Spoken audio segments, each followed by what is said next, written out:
At 2:30 a.m. on December 20th, 2025, Belbek Air Base detonated. In precisely 14 seconds, two fully loaded Russian Su-27s vaporized, turning $70 million of Kremlin air superiority into the world's most expensive bonfire. But make no mistake, this wasn't a raid, it was an eviction notice. Ukraine just signaled the start of the campaign to liberate Crimea, proving that Putin's iron grip on the peninsula is rusting away one explosion at a time. To understand how a couple of overgrown RC planes humiliated a military superpower, we have to rewind the clock exactly 48 hours. It is 23:15, December 17, 2025. The air above the Crimean mountains is freezing, silent, and pitch black. Down at the Belbek Air Base, the Russian radar operators are likely on their third cup of coffee, staring at screens that show absolutely nothing. They feel safe. They have the S-400 Triumph, the best air defense system in the world, parked right outside. But 80 miles north, 12 Ukrainian Beaver decoys are already in the air.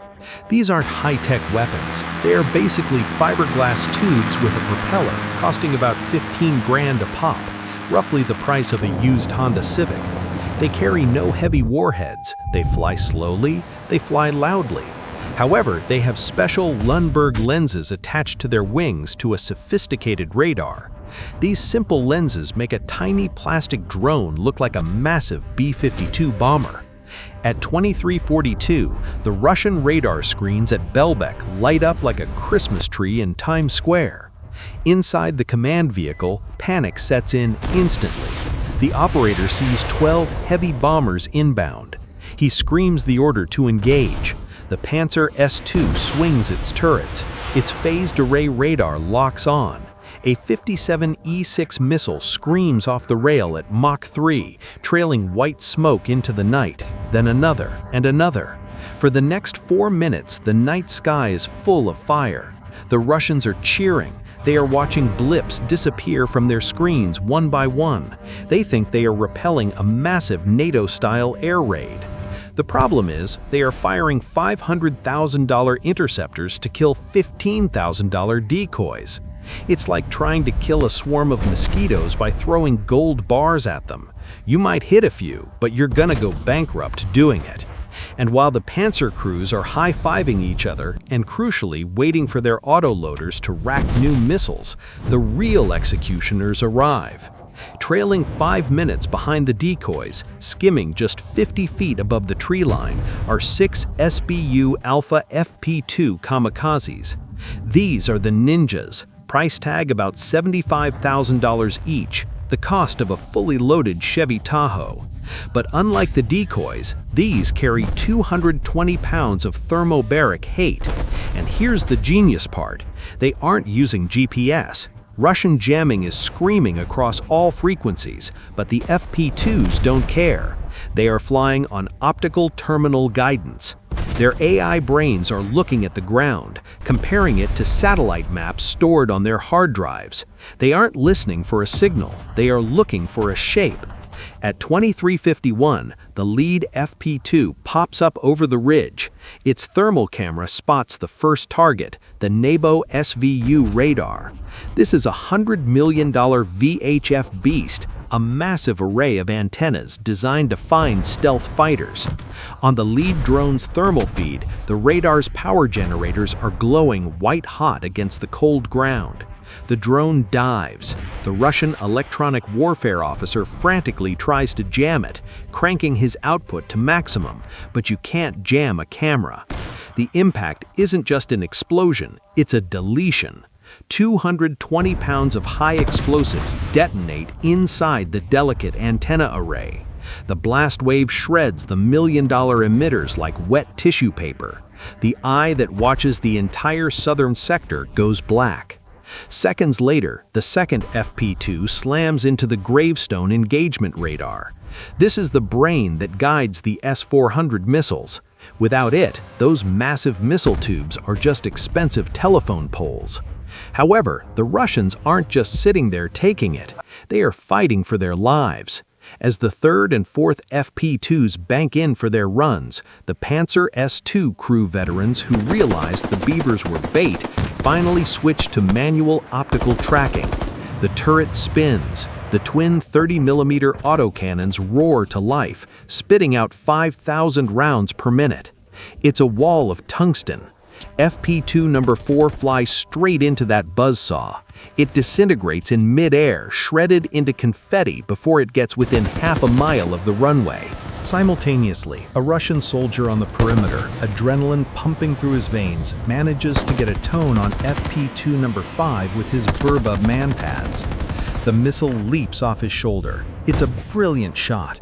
The warhead detonates just 3 feet from the drone's tail, sending the $75,000 Ninja spinning uncontrollably into a muddy field where it explodes harmlessly. Moscow just scored 2 kills. They think they have turned the tide. The problem is they forgot about number 3 and number 6. While the Panzer is busy high-fiving itself for killing number 4, FP2 number 3 comes in from the blind side, skimming just 10 feet over the tarmac. The Panzer tries to slew its guns around.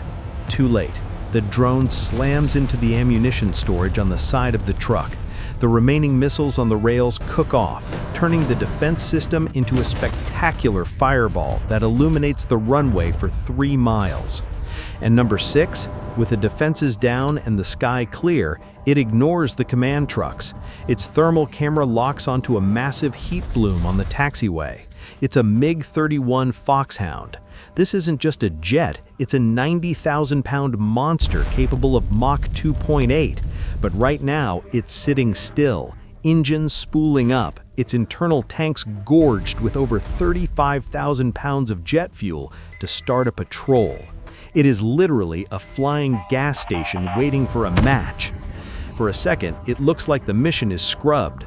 A squad of Russian airfield security spots the silhouette against the runway lights. They open up with everything they have: AK-12s, PKM machine guns. Green tracers are stitching the air around the drone, tearing holes in its left wing. It is taking hits, it is wobbling. However, the Ukrainian operator knows geometry. He doesn't try to chase the jet from behind, and that would be suicide, as the MiG supersonic jet wash would shred a drone in milliseconds. Instead, he pulls a move that belongs in a video game. He banks the drone hard to the left, cutting across the grass infield to intercept the MiG at a 45-degree angle. He's cutting corners while the massive jet is stuck on the fixed line of the taxiway. Suddenly, the Russian sergeant realizes the trap.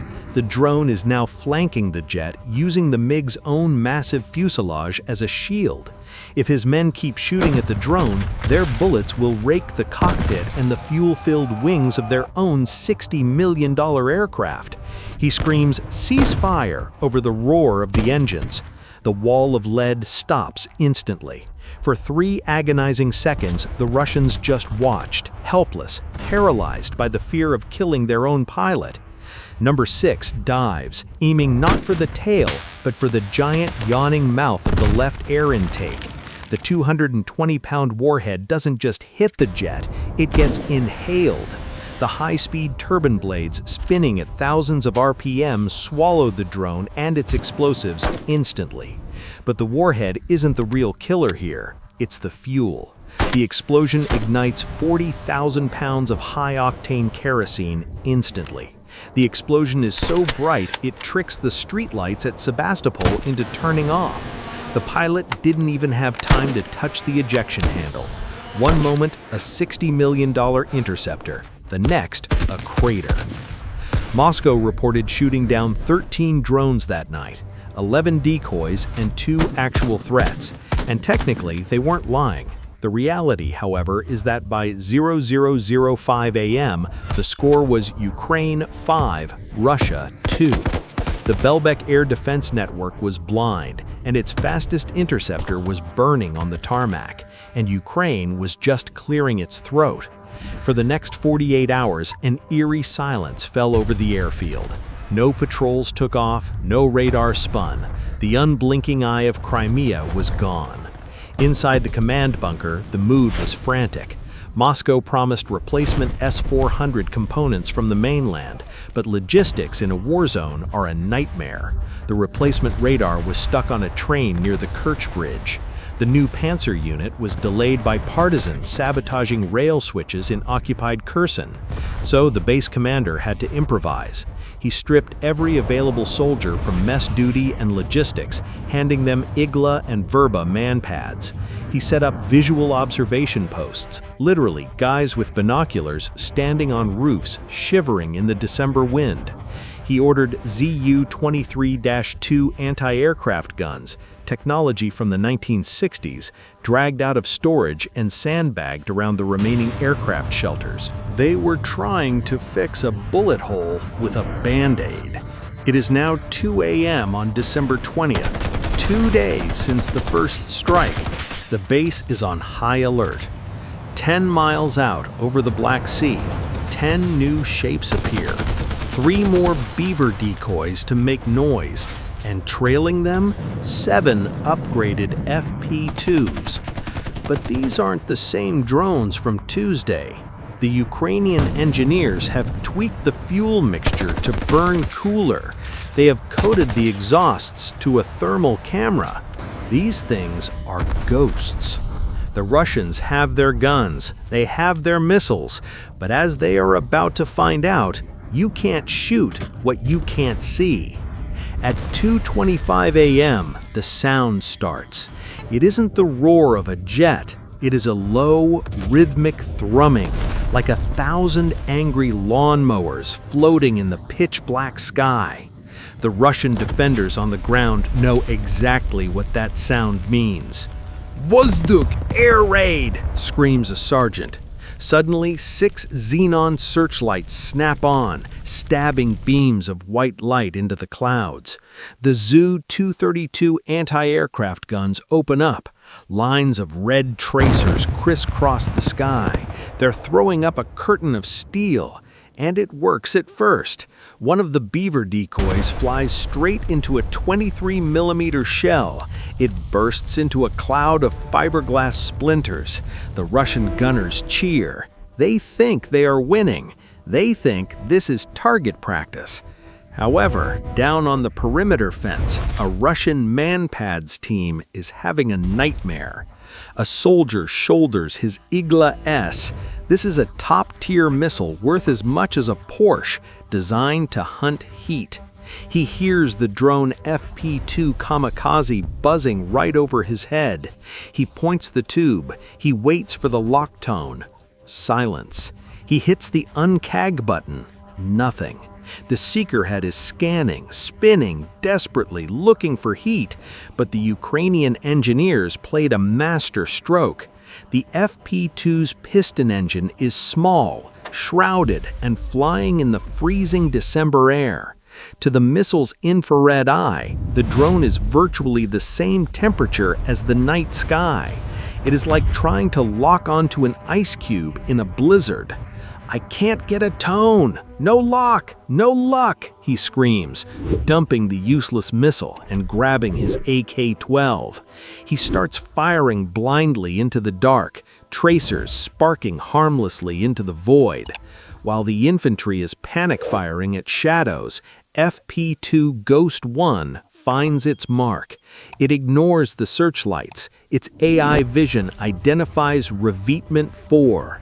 Inside that concrete garage sits a Su-27 flanker. This is a $35 million air superiority fighter, fully loaded with 12 air-to-air missiles, waiting for the scramble order. The drone dives at 120 miles per hour. A Zu-23 gunner spots it at the last second. He swings his barrel, tracers tearing up the concrete just inches behind the drone's tail. He misses by a fraction of a second.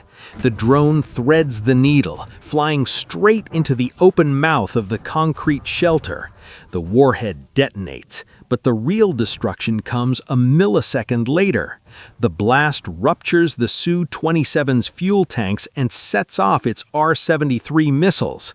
The entire concrete shelter turns into a cannon barrel aimed backwards.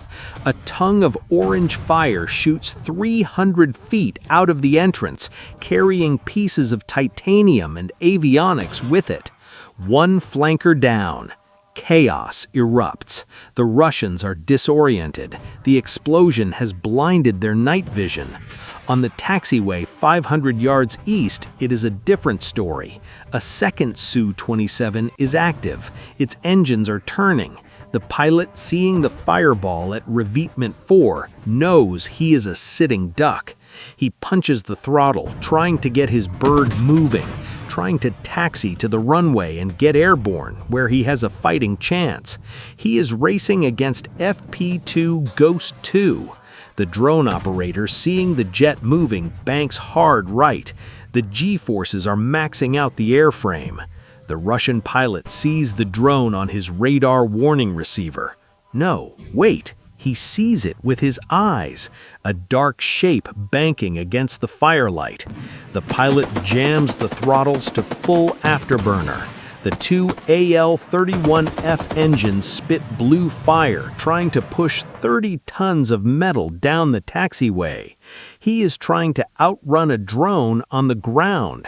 It's a drag race between a $35 million jet and a $75,000 piece of plastic. A Russian heavy machine gunner on a Tiger armored car spots the chase. He opens up 12.7mm rounds, chewing up the tarmac between the drone and the jet. One round clips the drone's landing strut. The drone wobbles, it dips. It looks like it's going to crash, but the digital flight controller compensates instantly. The drone levels out just 6 feet off the deck.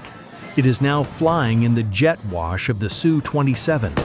The pilot is screaming over the radio, begging for cover fire.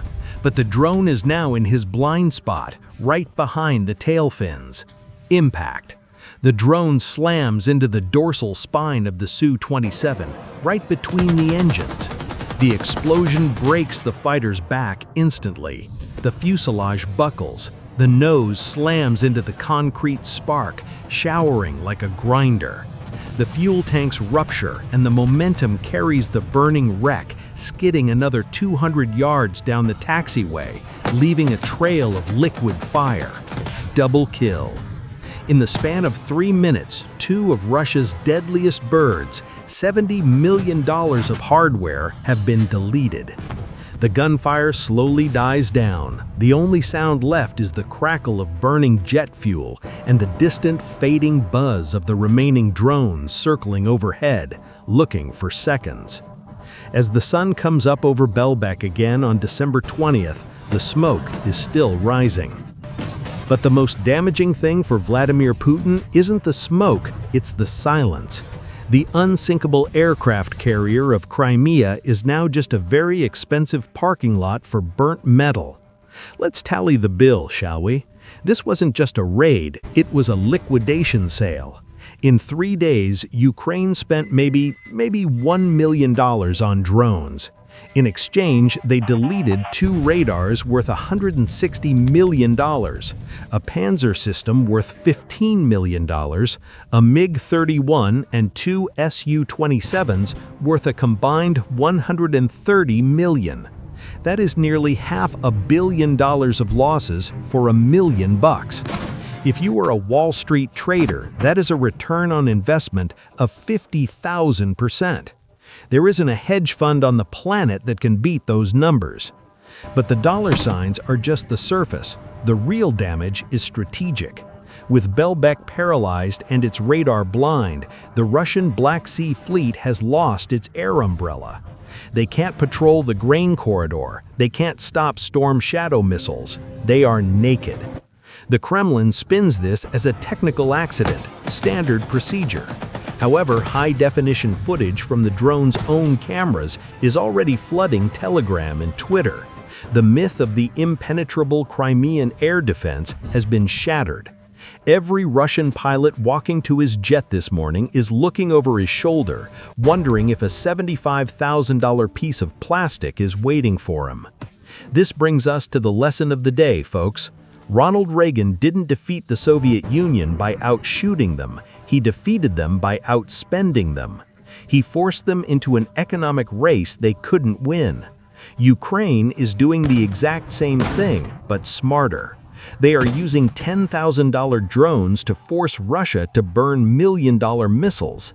It is asymmetric warfare at its finest. Russia will go bankrupt trying to swap these flies long before Ukraine runs out of plastic. So here's my question for you. Do you think Moscow will strip the front lines to save their precious jets, or will they leave Crimea exposed to save their trenches? Let me know your strategy in the comments below.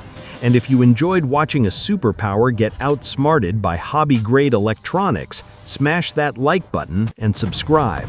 The uncle has plenty more stories to tell, and trust me, the next one is even crazier.